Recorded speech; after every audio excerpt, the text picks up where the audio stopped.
O sea, tuve la suerte de trabajar en una película que me encanta. La Tigra fue un camino a ese mundo fascinante que es el cine, ¿no? Para mí significó ubicarme en mi condición de cineasta.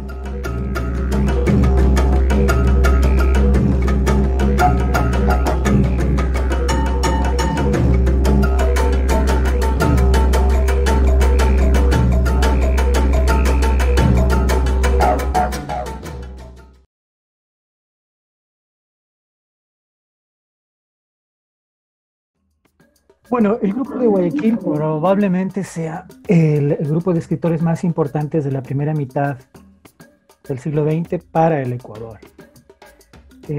Estuvo conformado por, bueno, se dice que 5, en realidad hay un entorno cultural y un entorno editorial bastante más complejo en el que han empezado en esa época, estamos hablando de las primeras décadas del siglo XX en el Ecuador, a emerger los primeros movimientos gremiales, sobre todo de los sindicatos, el nacimiento de los primeros partidos políticos de izquierda propiamente dicha, ¿no?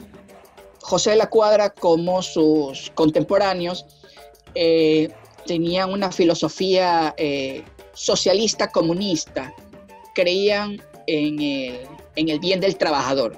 La importancia del Grupo de Guayaquil tiene que ver no solamente con su labor literaria, sino también con su compromiso político y cómo de alguna manera lograron reflejar o representar los intereses, sobre todo de los grupos populares, ¿no es cierto?, de esa época, ¿no?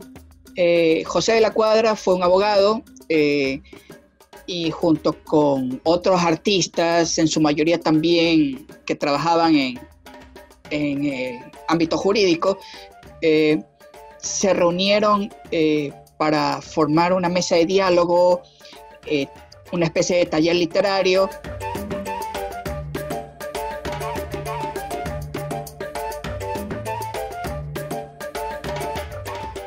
Tenían intereses literarios, intereses estéticos, artísticos específicos, querían revolucionar el lenguaje, acercarse al lenguaje popular, al lenguaje coloquial, al lenguaje hablado, hacer un giro hacia el realismo, ¿no es cierto?, a un tipo de representación que no estuviera mediada por el trabajo sofisticado del lenguaje, ¿no es cierto?, que habían llevado a cabo los modernistas hasta ese entonces.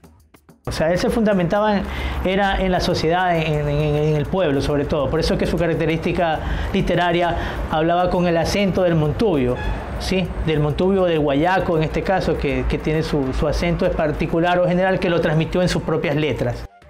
Ese cuento nació como una pequeña leyenda local.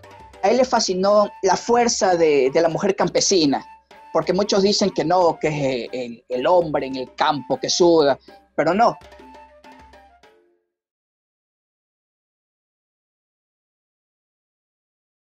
La literatura es, digamos, de una u otra manera, una forma de relato que maneja otros espacios y otros tiempos que el cine.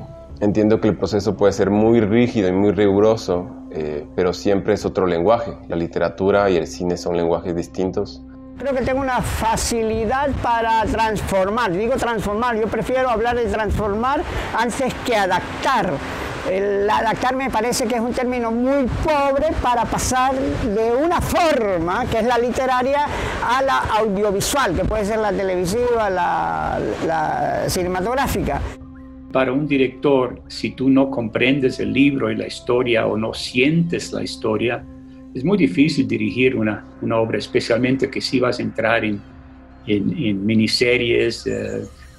Después hicimos películas de estas obras también. Hay libros que son difíciles de transformar porque son muy interiorizados, ¿sí? Uno como realizador puede tener libertad en contar. En primer lugar, tú debes contar la historia como tú lo ves, pero al mismo tiempo también tienes que mantener como respeto al autor, ¿no? Eso depende de cada autor, depende del director y depende de los acuerdos a los que llegan. Hay otros autores que seguramente serán muy celosos de su obra y querrán mantener una rigurosidad, porque en el fondo lo que haces es una interpretación de lo que tú escribes. El autor del libro original no puede participar, cuesta tomar distancia, como para hacer los cambios que la adaptación necesita, ¿no? Pero hay muchos casos en que el autor del libro sí participa del guión, ¿no? Yo lo que más destaco es la capacidad de Camilo Luzuriaga de hacer cine, porque lo hizo en un momento, es un pionero, y en un momento en el que todas las cosas iban en contra.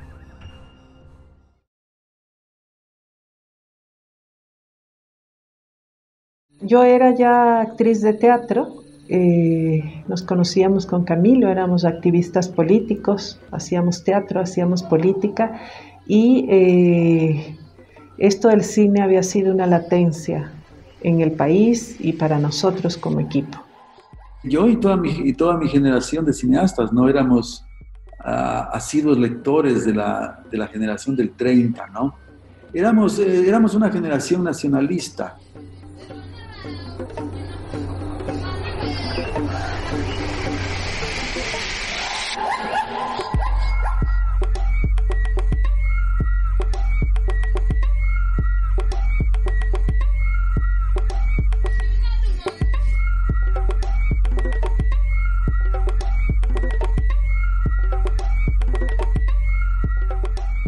Por eso digo yo que La Tigra sí, es un poco un nacionalismo tardío, es una obra aislada, sí, que se estrenó sola, que es una especie como de cierre de este periodo nacionalista.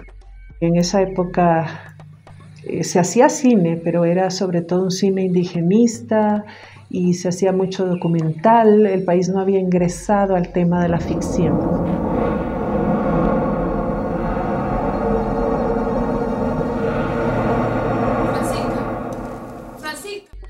Estábamos en otros proyectos más pequeños de documentales o de cortos, incluso de comerciales, que se había que hacer de tanto en tanto para sobrevivir la productora. Y en esas estábamos, y Camilo venía trabajando esto de sus ganas de hacer la adaptación del cuento de José de la Cuadra. Un día con Camilo, que compartíamos muchas cosas, dijimos, pues hagamos lo que todo el mundo quiere hacer, que es adaptar la novela de José de la Cuadra, la más conocida de ellas, ¿no? La Tigra. Este había sido un sueño de todos los cineastas del país en esa época. Y éramos jóvenes, éramos arriesgados y nos metimos. Yo pertenecía a lo que entonces se llamaba Grupo Cine. Era un grupo de trabajo regular, corriente, digamos, que hacíamos muchos proyectos. Se materializó, digamos, o se hizo posible cuando yo estaba estudiando en medio de la carrera. Hablamos con los herederos de José de la Cuadra y compramos los derechos, ¿no? Les pagamos por el derecho, claro que sí. No solamente con la familia de José de la Cuadra por el tema de derechos, que por supuesto hubo que hacerlo, pero también a los lugares en donde por facilidades logísticas había más posibilidades de instalarnos a hacer el tema del rodaje. El cuento lo leímos todos, lo habíamos leído todos, y el ambiente que describía requería que sea un pueblo pequeño. Después de algunas búsquedas se decidió por Tacna. Le decíamos escuela de cine porque todos reconocíamos que estábamos aprendiendo a hacer cine y queríamos aprender a hacer un cine de corte profesional. El productor de la película, en este caso, fue el Grupo Cine, que fue quien captó diferentes fuentes de financiamiento, ¿no? Y tuvimos, por ejemplo, del FONSAL, que era el fondo. Era una línea de crédito en condiciones más amigables que los bancos privados. Luego, adicionalmente, auspicios menores de empresas particulares también, ¿no? Para el estreno, sobre todo. Para la producción es difícil, porque nadie cree. Yo creo que Camilo tenía en su cabeza ya la protagonista, es decir, Lisette Cabrera. Se hizo un casting con 3 actrices Y finalmente me escogieron a mí por la edad, porque la tigra en la adaptación, bueno, en el cuento y en la adaptación es un personaje que tiene 3 edades. Camilo Luzuriaga andaba buscando a 3 actrices que tuvieran algo en común. Teníamos una cierta similitud con Lisette. No es que seamos igualitas ni mucho menos, pero más o menos la misma estatura, el pelo, sobre todo el pelo muy crespo. Y ahí me involucré y me encantó la idea, por supuesto. Fue una gran coincidencia porque en esa época yo tenía 13 años cuando se hicieron los castings. Y mientras estaban haciendo el casting, conversando con Lisette, creo, mi madre le mostró mi foto y en ese momento Lisette dijo, pero se nos parece, o sea, se me parece, tal vez quiera hacer el casting. Yo siempre he sido la idea de trabajar con personal ecuatoriano, porque uno de mis objetivos es formar profesionales ecuatorianos. Yo creo que las condiciones tecnológicas de ese entonces eran distintas a las de ahora y eran más complejas porque el tema del cine era más complejo. La película se filmó en dos momentos porque tocó parar un mes porque faltó dinero. Fueron 10 semanas de rodaje, que es bastante, ¿sí? Y fue, o sea, hoy en día, con un equipo más profesional como tenemos hoy en día, La Tigra se filmaría en la mitad de tiempo, en 5 semanas. Al principio fue fascinante, ¿no? Muy misterioso, muy fascinante la idea del campo manabita y vivir ahí, vivir en un campamento. Luego empezó a ser muy agobiante, porque la filmación duró 3 meses sin parar y yo personalmente estuve 3 meses sin salir del campamento en Tacna. Para mí todo fue una aventura increíble. O sea, mientras estaba allá era otro mundo, ¿no? Además de que se vivía en el lugar, se vivía en cabañas. Yo tenía que encontrar esas cosas en común que yo tenía con el personaje por el tipo de trabajo que estaba haciendo en ese momento como actriz. El rodaje de La Tigra fue como una escuela intensiva de 3 meses para todos, ¿no? 17 horas de trabajo al día, 24 horas de integración con el hecho de filmar la película, entonces fue una escuela realmente. Creo que el trabajo que se hizo con Sarita fue un trabajo muy íntimo, en el que nunca se me pidió parecerme al personaje del libro. Me dijeron que aquí podían darme posada por esta noche. Claro, si mi hermana quiere. ¿Cuál hermana? Francisca. Nunca contratamos una empresa de marketing, ¿sí? Fue un resultado que lo fuimos armando sobre la marcha, ¿sí? Y creo que resultó muy acertado, ¿no? Entonces, la primera idea era de que el rodaje debía ser un recurso promocional. Y luego del rodaje vino un largo silencio porque la postproducción nos tomó bastante tiempo. A ratos aparecían periodistas que decían, ¿qué fue de La Tigra? Pero tan pronto tuvimos ya fecha de estreno, que era febrero del año 90, no me acuerdo el día, nosotros arremetimos desde el 1 de enero. Como teníamos el encanto de las protagonistas, que eran chicas jóvenes y guapas, las 3, ¿sí? Eso a los periodistas les encantaba, tenerlas en sus programas para entrevistarlas. Y ellas eran muy colaboradoras. De suyo nos portamos profesionales también ahí. Ellas cobraban por el trabajo de promoción, por supuesto. Yo creo que otra cosa que favoreció mucho a La Tigra en términos de la gran cantidad de público que tuvo es que fue una película que aparecía después de muchos años de que en el Ecuador no se hiciera una película. Finalmente tuvimos más espectadores que Batman, la película que se exhibía a la par en las salas de cine con La Tigra. Entonces, que La Tigra le haya ganado a Batman es más nuestra, digamos, ¿no? La Tigra es generada en este país, La Tigra responde. Usted se va a ver en esa película, ¿no? Que en Batman no. En Batman no se va a ver. En Batman no vamos a encontrar una montubia o un montubio cargando bananos o qué sé yo, caminando por ahí entre la selva o salvando el pellejo en el campo, qué sé yo. Sabíamos que iba a tener, que el Ecuador, el país, tenía mucha expectativa en la película, ¿no? Porque, bueno, primero era el cuento de José de la Cuadra, segundo era este personaje que es un personaje muy arquetípico en el país y en la cultura latinoamericana, ¿no? Pero no sabíamos que iba a tener tal nivel de éxito de taquilla cuando se estrenó y empezamos a ver colas de personas en las salas de cine, las 7 salas de cine que habían en la ciudad de Quito, y eran unas colas que salían de las salas, viraban las cuadras y iban hasta abajo. Eso sí nos impactó, ¿no?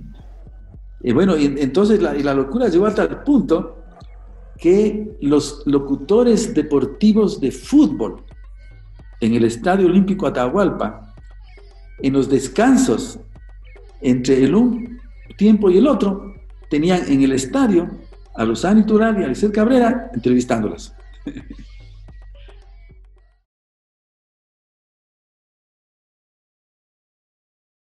Creo que sea una adaptación, creería yo, no garantiza que sea comercial, no. Tiene más que ver con qué tanto la gente se siente identificada, qué tan buena es la película. En el cine ecuatoriano ya hay varias películas importantes que son adaptaciones de libros. Por ejemplo, Entre Marx y una mujer desnuda, que es un libro de Jorge Enrique Adum y que fue adaptado por Camilo Luzuriaga, que fue una película icónica en su momento. Para que una película sea comercial, adaptada en un libro, el libro tiene que ser comercial, que es prácticamente la receta que utiliza todo Hollywood de adaptar un libro que ya fue un bestseller, porque ya tiene un filtro con la audiencia, porque ya está aprobado, porque ya tiene una audiencia que la quiere y que va a seguir esta historia por todos los formatos que aparezcan. Ahora, yo creo que para que el cine ecuatoriano sea más comercial, tiene que ver con muchísimas otras cosas. La primera es que haya una voluntad y una intención de hacer películas en cara al público, más que en cara a festivales y a premios. Yo creo que tiene que ver con la política implementada desde el Consejo Nacional de Cine. Premia guiones originales, ¿no? Me parece que no hay un ítem específico para adaptaciones, ¿no?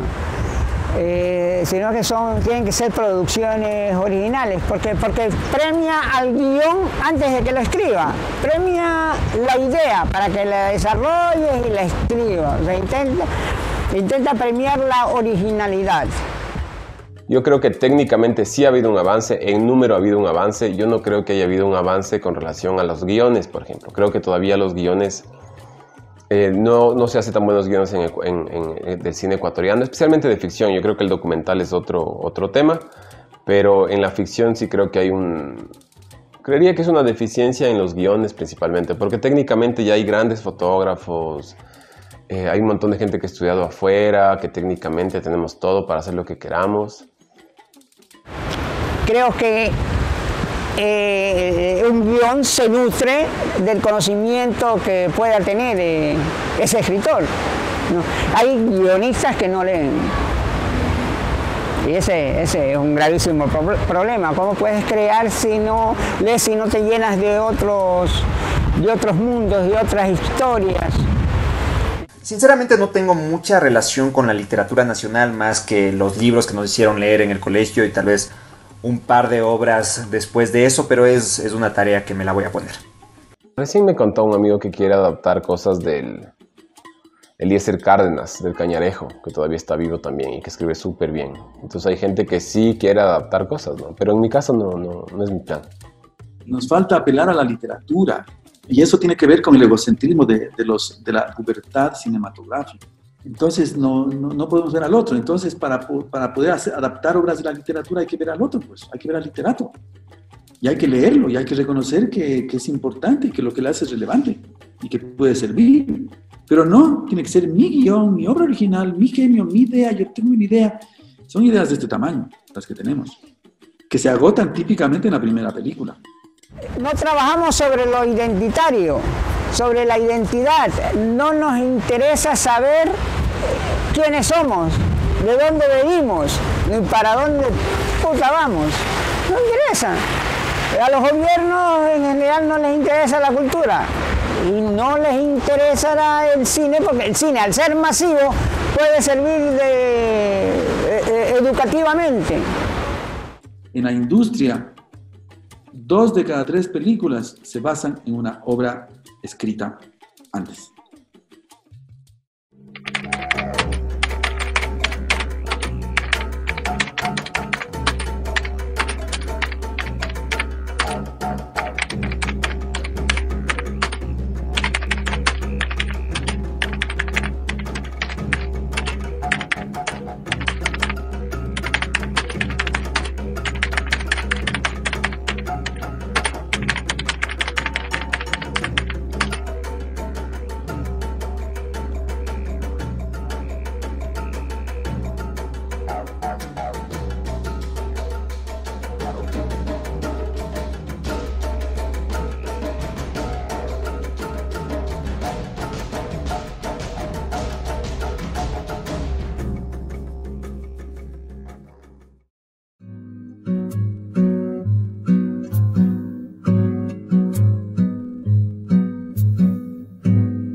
La Tigra, la película que sacó hace no sé cuánto tiempo, mi madre y mi padre fueron al estreno junto con mi abuela Inés.